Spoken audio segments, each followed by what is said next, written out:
मैं ही ओम हूं और मैं ही नाद ब्रह्म भी हूं। शिव के मुख से फूटा पहला स्वर भी मैं ही हूं। मैं हूं डमरू और सुनाऊंगा आपको शिव और शक्ति की अद्भुत कहानी। सृष्टि के निर्माण के लिए अपने शक्ति स्वरूप से अलग होकर शिव तो योग निद्रा में चले गए, लेकिन सृष्टि की रचना का कार्य पूर्ण होने के बाद भगवान ब्रह्मा के पुत्र प्रजापति दक्ष ने माता आदिशक्ति की कठोर तपस्या करके उन्हें प्रसन्न किया। वरदान स्वरूप शिव के आधे भाग माता आदिशक्ति ने दक्ष के घर पुत्री के रूप में जन्म लिया, जिनका नाम रखा गया सती। समय का चक्र घूमता रहा। स्वयं से और स्वयं के शिव से संबंध से अनजान, चंचल, हठी और सदैव हंसमुख रहने वाली सती मनुष्य रूप में धीरे धीरे बड़ी होने लगी। उसके पिता राजा दक्ष उससे इतना अधिक प्रेम करते थे कि उसे कभी अपनी आंखों से ओझल नहीं होने देते थे। लेकिन एक दिन दक्ष को ना चाहते हुए भी अपनी पत्नी प्रसूति के साथ किसी कार्यवश नगर के बाहर जाना पड़ा, तो उन्होंने सती को बुलाकर कहा, सती, मुझे तुम्हारी मां के साथ देव मंत्रणा के लिए नगर से प्रस्थान करना होगा। तुम भवन में अकेली रहोगी। तुम्हें भय तो नहीं लगेगा? स्वभाव में बिल्कुल अपने पिता की तरह निडर और साहसी सती ने झट से उत्तर देते हुए कहा, मैं प्रजापति दक्ष की पुत्री हूं। मुझे भला किसका भय लगेगा पिताश्री? आप और मां निश्चिंत होकर जाइए। सती की बात सुनकर दक्ष निश्चिंत होकर प्रसूति के साथ नगर से प्रस्थान कर गए और सती भवन में अकेली रह गई। सती ने अपने पिता से कह तो दिया था कि वो अकेले रह लेगी, लेकिन उसे इतने बड़े भवन में अपने माता पिता के बिना रहने का अभ्यास नहीं था। दिन तो किसी तरह बीत गया, लेकिन रात आते ही उसे भय लगने लगा। तो उसने स्वयं से कहा, तुम सती हो सती, प्रजापति दक्ष की पुत्री सती। तुम्हें किसी से कोई भय नहीं लगता। चलो अब सोने का प्रयास करो। देखो अभी तुम्हें निद्रा आ जाएगी। खुद को साहस बांधती सती इतना कहकर सोने का प्रयास करने लगी। थोड़ी ही देर में उसकी आंख लग गई और वो गहरी निद्रा में सो गई। अभी रात्रि का पहला प्रहर भी नहीं बीता था कि अचानक सती को एक स्वप्न आने लगा। स्वप्न में उसे एक भयानक परछाई दिखाई दी, जिसका आधा शरीर किसी पुरुष का और आधा शरीर किसी स्त्री का था, जो किसी हिमखंड पर खड़ा नृत्य कर रहा था। अचानक नृत्य करते करते वो शरीर एक चमकते शक्ति पुंज में बदल गया और देखते ही देखते उस शक्ति पुंज ने एक विकराल रूप ले लिया, जो सती के शरीर को बेधता हुआ उसके अंदर समा गया। उस शक्ति पुंज के शरीर में समाते ही सती की चीख निकल गई और सती नींद से हाफते हुए उठकर बैठ गई। उस स्वप्न से सती इतना घबरा गई कि उसका पूरा शरीर पसीने की बूंदों से भर गया और तेजी से कांपने लगा। उसने भयभीत होकर अपने हृदय पर हाथ रखा। उसका हृदय जोरों से धड़क रहा था। भयभीत होकर उसने अपनी मां को पुकारा, मां, तुम कहां हो मां? मुझे भय लग रहा है मां, तुम कहां चली गई मुझे छोड़कर?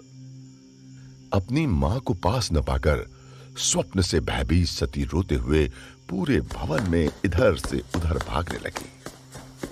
वहीं सती को रोते देख कैलाश पर अपनी योग निद्रा में लीन बैठे महादेव विचलित हो उठे।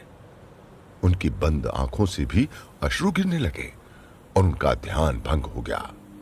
उन्होंने व्याकुलता से कहा, स्वयं को संभालो सती, तुम्हारी ये पीड़ा मेरे हृदय को भेद रही है। मैं तुम्हें इस तरह व्याकुल नहीं देख सकता। यदि संभव होता तो अभी आकर तुम्हारी इस पीड़ा का समाधान कर देता, लेकिन क्या करूं, विवश हूं। शिव विधि के विधान से बंधे थे और चाहकर भी इस उलझन से सती को नहीं निकाल सकते थे। लेकिन सती की परेशानी देखकर शिव की भी व्याकुलता बढ़ने लगी। इस ओर पूरे भवन में भागते भागते सती अचानक एक छोटे से खंडहर जैसे कक्ष में जा पहुंची। तभी घोर अंधकार से भरे उस कक्ष से सती को एक धीमी आवाज सुनाई देने लगी। सती, सती। उस आवाज ने सती को अपनी ओर आकर्षित करना आरंभ कर दिया। सती ने पलटकर कहा, कौन है वहां, कौन है? सती उस आवाज का पीछा करते हुए कक्ष की खिड़की के पास आकर खड़ी हो गई। उसने झांक कर बाहर देखा तो दूर उसे एक विशाल पर्वत दिखाई दिया, जिसकी चोटी पर बैठा एक सन्यासी उसी की ओर देख रहा था। अंधकार के कारण सती उस सन्यासी का चेहरा तो नहीं देख पाई, लेकिन फिर भी जैसे ही सती की आंखें उस सन्यासी की आंखों से टकराई तो उन आंखों के आकर्षण में बंधी सती सब कुछ भुलाकर एक टक उन्हें निहारने लगी। उसने मन ही मन कहा, कौन हो तुम सन्यासी, और ये कैसा आकर्षण है तुम्हारे नेत्रों में जो मुझे अपनी ओर खींच रहा है? तभी उस पर्वत से एक शीतल बयार आई और क्षण भर में ही सती का मन शांत हो गया। उसने चौंकते हुए कहा, ये कैसी माया है नारायण? इस शीतल बयार के स्पर्श मात्र से मुझे असीम सुख और अपार शक्ति का अनुभव हो रहा है, मानो मैंने जीवित ही स्वर्ग को पा लिया हो। मेरी छटपटाती और भयभीत आत्मा आनंद के सागर में हिलोरे लेने लगी। सती के मन का भय अब समाप्त हो चुका था। वो सन्यासी को निहारते हुए वहीं बैठ गई। रात भर बिना कुछ कहे, बिना कुछ सुने वो वहीं बैठे उस सन्यासी की गहरी आंखों में झांकती रही।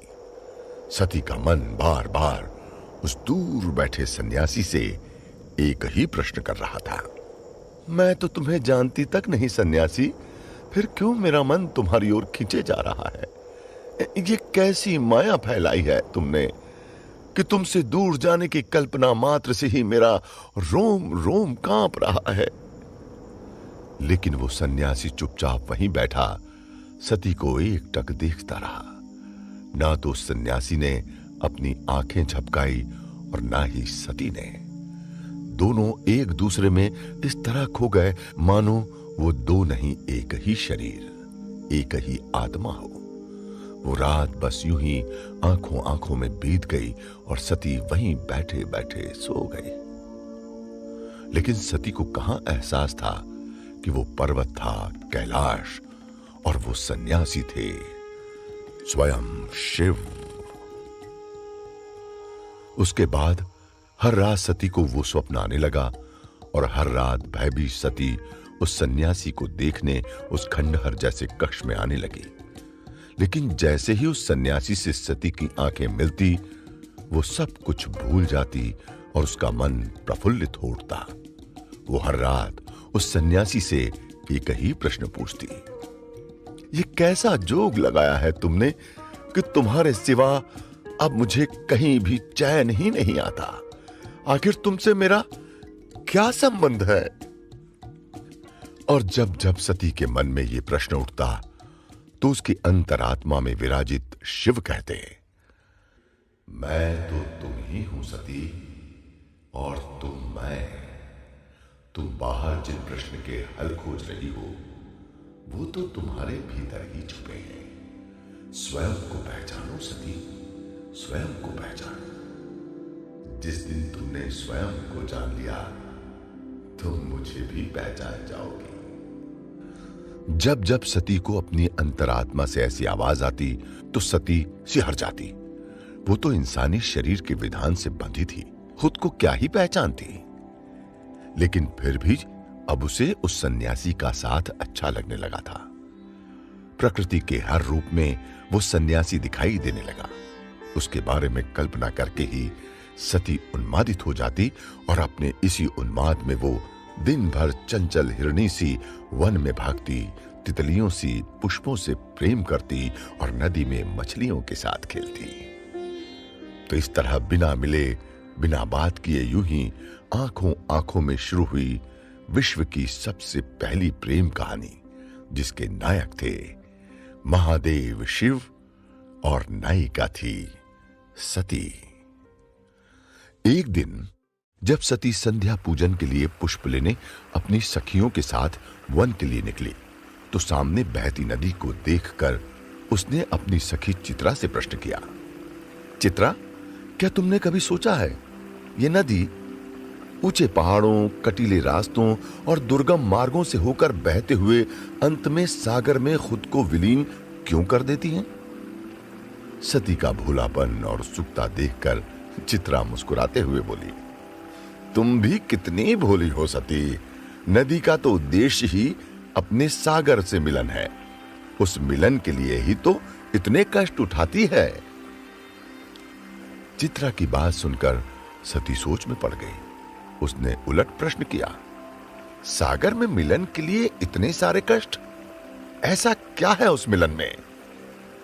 चित्रा ने मुस्कुराते हुए कहा, ऐसा इसलिए मेरी भोली सती कि नदी सागर से प्रेम करती है, और जब तुम्हें किसी से प्रेम होगा तो स्वतः ही समझ जाओगी। इतना कहकर चित्रा हंसने लगी और सती भी उसके साथ मुस्कुरा दी। ठीक उसी समय महादेव शिव की हठ योग साधना अपने चरम पर पहुंच गई।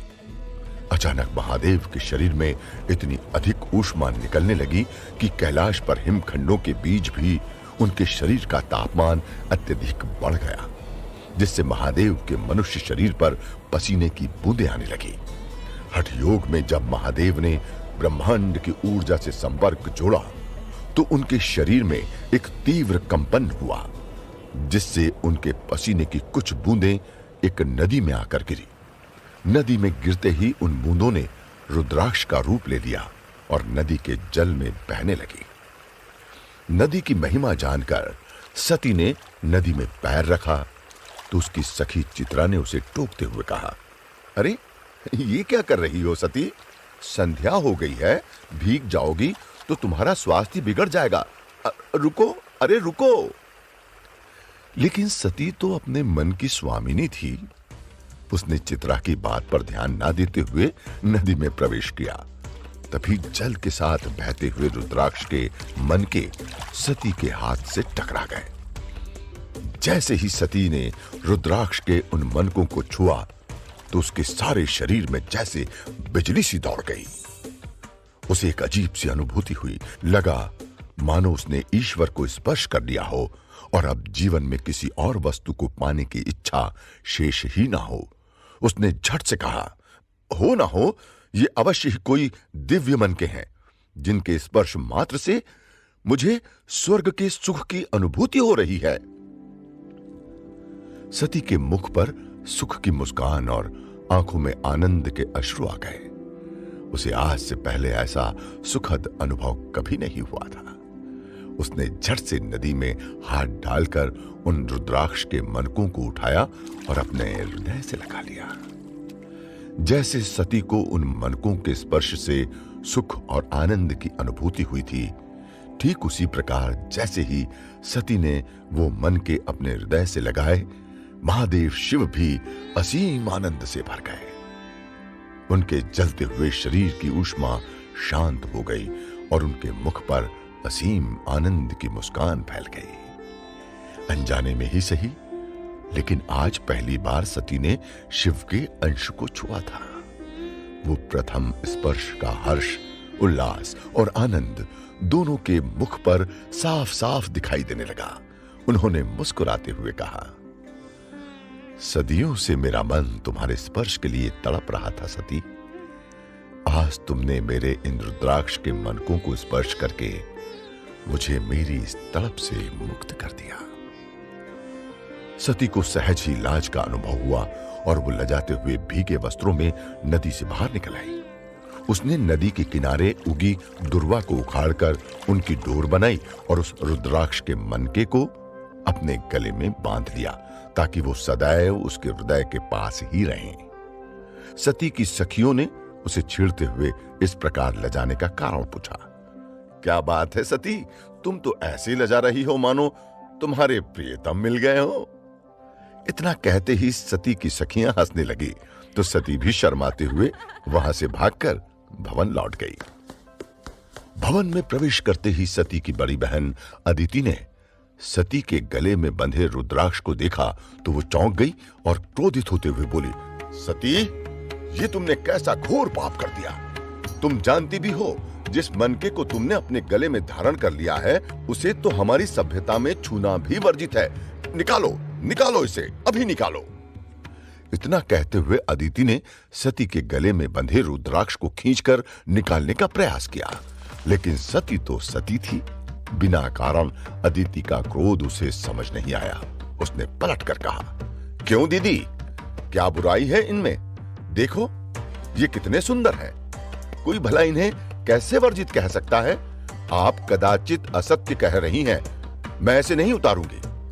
सती की बात सुनकर अदिति ने बलपूर्वक उनके गले से रुद्राक्ष को खींचने की कोशिश की तो सती उससे अपना हाथ छुड़ाकर दौड़ते हुए अपने पिता दक्ष की राजसभा में जा पहुंचे। भरी राजसभा में प्रजापति दक्ष अपने मंत्रिमंडल और अन्य सदस्यों के साथ शिव को अन्य सभ्यताओं में भी अपूज्य बनाने की रणनीति पर विचार विमर्श कर रहे थे। लेकिन एक अबोध किशोरी क्या समझती पूज्य और अपूज्य के भेद को। सती ने भूलेपन से भरी सभा में अपने गले में बंधे रुद्राक्ष को दिखाते हुए प्रश्न किया, पिताश्री, देखिए ना कितना सुंदर मन का है। अदिति दीदी कह रही हैं कि हमारी सभ्यता में इनका स्पर्श भी वर्जित है। ऐसा क्यों पिताजी? भरी राजसभा में सती के गले में शिव रुद्राक्ष देखकर पूरी सभा आपस में खुसुर पुसुर करने लगी। किसी ने कहा, पिता शिव की निंदा करते नहीं थकते और पुत्री उसी शिव के अंश को गले में बांधकर घूम रही है। दूसरे ने कहा, लगता है प्रजापति दक्ष के राज में प्रजा और परिवार दोनों के लिए अलग अलग नियम है। लोगों की बातें सुनकर दक्ष क्रोधित होकर अपने सिंहासन से उठ खड़े हुए। उन्हें क्रोधित देखकर सभी चुप हो गए। लेकिन इससे पहले कि वो सती को अपनी बात समझा पाते, सती ने भोलेपन से कहा, मैंने तो कहा था ना अदिति दीदी से, कोई मूर्ख ही होगा जो इन मनकों के स्पर्श को वर्जित कहेगा। सती के इतना कहते ही सभा में उपस्थित सभी लोगों ने ठहाके लगाकर दक्ष पर हंसना आरंभ कर दिया, जिसे देखकर दक्ष क्रोध से जलने लगे। उनकी आंखों से मानो क्रोध की ज्वाला निकलने लगी। प्रजापति दक्ष का ऐसा अपमान, वो भी उन्हीं की राजसभा में, उन्हीं की पुत्री द्वारा, ये उन्हें कदापि स्वीकार नहीं था। उन्होंने गरजते स्वर में सती से कहा, सती, भरी सभा में अपने ही पिता का अपमान करते हुए तुम्हें लज्जा नहीं आती? तुमने मेरा ही नहीं, मेरे संस्कारों का भी अपमान किया है। दूर हो जाओ मेरी दृष्टि से। आज के बाद ना मैं तुम्हारा मुख देखूंगा और ना ही तुमसे कोई बात करूंगा। चली जाओ यहां से, चली जाओ। भोली भाली सती अपने पिता के मुख से ऐसे कठोर वचन सुनकर घबरा गई। उसका हृदय तेजी से धड़कने लगा और उसके गले में बंधे रुद्राक्ष के मनके भी तीव्र कंपन के साथ हिलने लगे। उन मनकों के कंपन से कैलाश पर योग निद्रा में बैठे महादेव शिव का ध्यान भी भंग हो गया। सती का इस तरह भरी सभा में अपमान देखकर महादेव शिव अत्यंत क्रोधित हो गए। उनके नेत्र लालिमा से भर गए और उनके माथे पर त्रिपुंड रेखाएं अंकित होने लगी।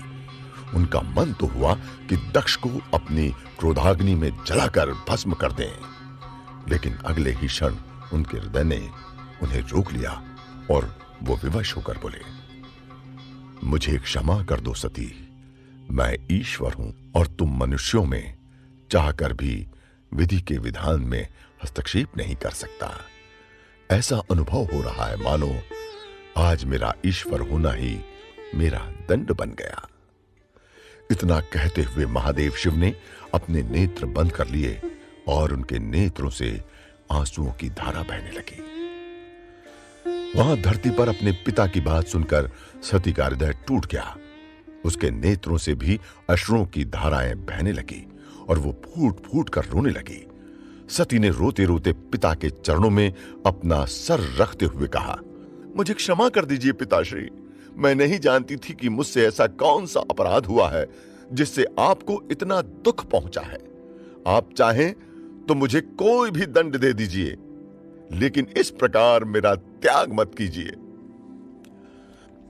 सती विनती करती रही, लेकिन क्रोध में अंधे दक्ष को केवल अपना अपमान दिखाई दिया, सती का भोलापन नहीं। उन्होंने सती की एक भी विनती नहीं सुनी और अपने सैनिकों से कहकर सती को उसके कक्ष में बंद करवा दिया। जैसे ही इस पूरे प्रकरण की जानकारी सती की माता स्वयंभू मनु की पुत्री प्रसूति को हुई, वो शीघ्रता से दौड़ती हुई सती के कक्ष तक पहुंची, लेकिन तब तक सती अपने कक्ष के द्वार अंदर से बंद कर चुकी थी। उसका हृदय टूट चुका था और मन ग्लानि से भरा हुआ था। जब प्रसूति ने सती से द्वार खोलने के लिए कहा तो सती नहीं मानी। उसने कहा, नहीं मां, पिताश्री ने मेरा त्याग कर दिया है। पिताश्री मेरा मुख नहीं देखना चाहते हैं, तो अब ये मुख मैं किसी को नहीं दिखाऊंगी, किसी को नहीं। सती की बात सुनकर प्रसूति का हृदय बैठने लगा। तब तक सती की अन्य बहनें भी उसके कक्ष के बाहर इकट्ठा हो गई। सती ने अपनी बात जारी रखते हुए कहा, अपने पिता के प्रेम के बिना अब मैं जीवित नहीं रहना चाहती, इसलिए मैं प्रजापति दक्ष की पुत्री सती ये प्रण लेती हूं कि जब तक मेरे पिता मुझे क्षमा नहीं कर देते, मैं अन्न और जल ग्रहण नहीं करूंगी। सती के इतना कहते ही कैलाश पर बैठे महादेव शिव के संयम का बांध टूट गया। उनका शरीर क्रोध की अग्नि में जलने लगा। उनके नेत्र क्रोध से लाल हो गए और महादेव ने क्रोध से चिल्लाते हुए कहा, नहीं सती, तुम ऐसा नहीं कर सकती।